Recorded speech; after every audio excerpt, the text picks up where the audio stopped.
Wali Kota Kediri Vinanda Prameswati menegaskan gerakan Pramuka memiliki peran strategis dalam memperkuat ketahanan pangan nasional. Hal itu disampaikan saat apel akbar Pramuka Penggerak Ketahanan Pangan 2026 bertema Benteng Ketahanan Pangan menuju Indonesia Emas 2025 di Stadion Brawijaya, Kota Kediri.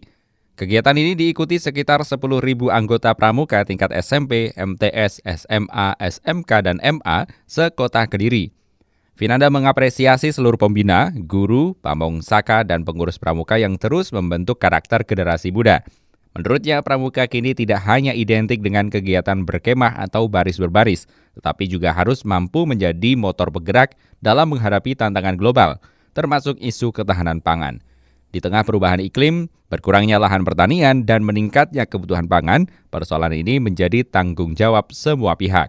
Pemerintah Kota Kediri beserta pemerintah provinsi kita kolaborasi untuk mengadakan acara apel pramukaan di mana pesertanya tadi dari tingkat SMP sampai SMA seluruh Kota Kediri. Kalau SMA, selain SMA ada SMK juga, ada MA. Tentunya ini merupakan wadah untuk membentuk karakter anak-anak sekaligus membina, karena memang generasi muda ini adalah generasi penerus yang diharapkan ke depan bisa meneruskan perjuangan dan bisa menjadi pemimpin masa depan.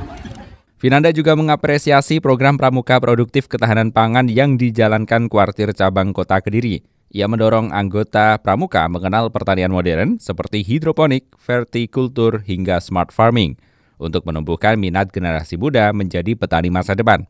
Selain itu, setiap gugus depan diharapkan memanfaatkan lahan yang tersedia menjadi kebun sayur, kebun buah, atau budidaya ikan. Wali Kota berharap gerakan ini tidak berhenti sebagai kegiatan seremonial, tetapi benar-benar melahirkan generasi muda yang produktif, berkarakter, dan siap mewujudkan Indonesia Emas 2045. Anto Christian, Nasrul Hidayat, Andika TV.